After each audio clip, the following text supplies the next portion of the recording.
सभी किसान साथियों का स्वागत है हमारे YouTube channel Saurabh Indian farmer में। आज लेके हाजिर है नया वीडियो जो मस्टर्ड क्रॉप पर आधारित है। ये मस्टर्ड की क्रॉप है जो लगभग 17 डेज की हो चुकी है। 17 सितंबर के लगभग इसे मैंने बुवाई शुरू कर दी थी। बुवाई के लगभग 6 घंटे बाद बारिश बहुत तेज़ हुई और लगातार 5-6 दिन तक बारिश हुई, जिसके कारण से कई जो किसान साथी थे जो हमारे आसपास के क्षेत्र के, जिन्होंने मेरे साथ सरसों बोई थी, तो उनकी फसल जो है वो पानी के कारण नष्ट हो गई और इसका लाभ वो नहीं ले पाए। और दोबारा बुवाई उन्होंने शुरू कर दी है। वो लगभग एक सप्ताह तक बुवाई चलेगी यदि पानी की बारिश अगर नहीं होती है।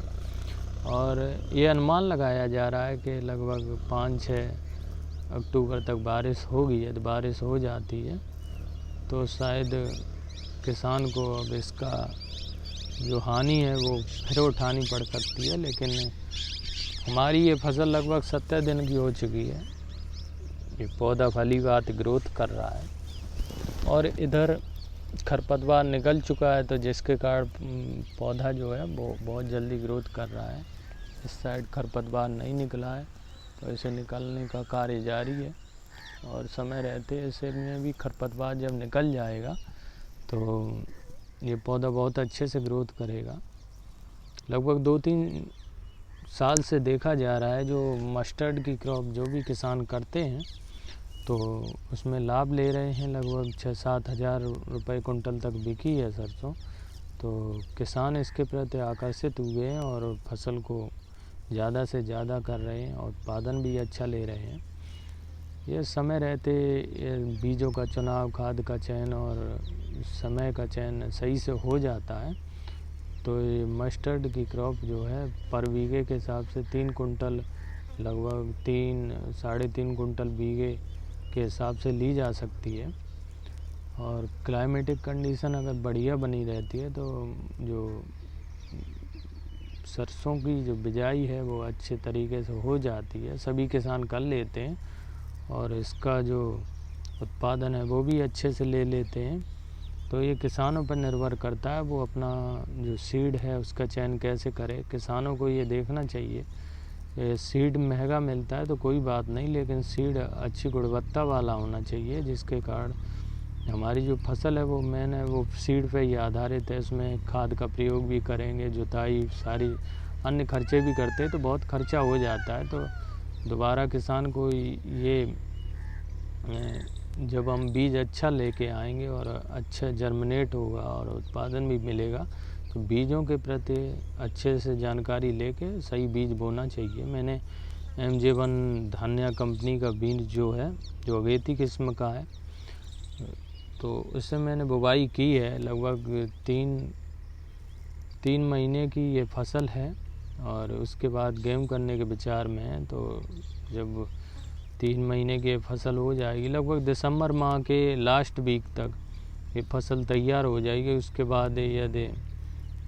गेहूं की क्रॉप लेते हैं हम, जो वीट है, काफ़ी अच्छी कंपनियों के सीड आ रहे हैं अब जो जनवरी माह में भी बोए जा सकते हैं। और लेकिन उसमें ये होता है सिंचाई की व्यवस्था अधिक करनी पड़ती है, लेकिन जो वीट है वो सही से तैयार हो जाता है।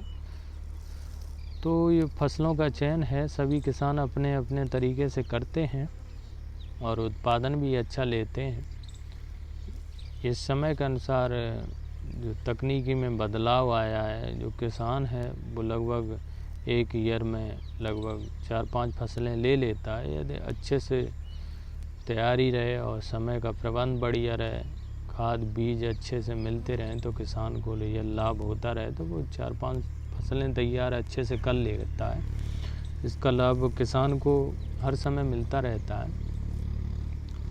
तो जो भी किसान ये मस्टर्ड की क्रॉप लगा रहे हैं तो सबसे पहले हम अपने खेत को अच्छे भली भांति तैयार करें जिसमें खरपतवार बिल्कुल ना हो, और उसके बाद खाद और बीज का चयन करें अच्छे से बुवाई करके। और इसमें लगभग जब 1 माह का पौधा हो जाता है उसके बाद सिंचाई की आवश्यकता होती है। यह सल्फर हम बिजाई से शुरुआत में डाल देते हैं तो कोई बात नहीं, लेकिन यह सल्फर हम बिजाई के बाद जब 1 माह के समय जब सिंचाई हम करते हैं उस समय यदि हम सल्फर का प्रयोग करें वो भी सही रहता है। जब 2-2.5 महीने की फसल हो जाती है सरसों की लगभग, तो उसमें फ्लावरिंग के लिए जो भी हम दवाइयाँ उनका प्रयोग करते हैं, जो फ्लावरिंग अच्छे से आए, फल फूल आए और फली अच्छी बने, पौधा ग्रोथ कर जाए, तो ये सारा किसान अपने आवश्यकता अनुसार करता है ताकि उत्पादन सही से लिया जा सके। और उत्पादन बढ़ाने के लिए किसान बहुत सारे प्रयास करता है और प्रयास करने भी चाहिए, क्योंकि उत्पादन के ही अनुसार हमारी खेती अच्छी बनती जाएगी और किसानों को लाभ मिलता है तो खेती के प्रति सही से कार्य करता है। और जो हमारी जो सरकारें हैं उनको भी ये किसानों का सहयोग करना चाहिए। उत्पादन में वृद्धि के लिए किसानों को जो पर्याप्त साधन है मुहैया कराना चाहिए और समय रहते हुए नई योजनाओं को सुचारू रूप से सभी गवर्नमेंट हैं, चाहे केंद्र की हों चाहे राज्य की हों, वो सभी जो भी गवर्नमेंट हैं उन चीज़ों को ध्यान दें ताकि हमारा जो किसान है वो तकनीकी रूप से सक्षम हो और उत्पादन बढ़ाए और आर्थिक व्यवस्था को मजबूत करे। ये सारी चीज़ें सरकारों को भी देखना चाहिए और किसान अपने स्तर से तो प्रयास करता है, ये कोई भी किसान हो वो उत्पादन अधिक से अधिक लेने के लिए जो भी हर संभव प्रयास होते हैं वो करता है।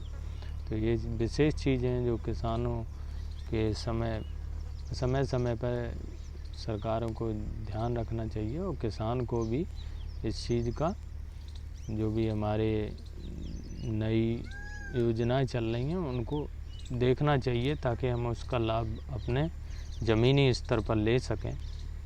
धन्यवाद किसान साथियों, हमारे YouTube चैनल से जुड़ने के लिए धन्यवाद।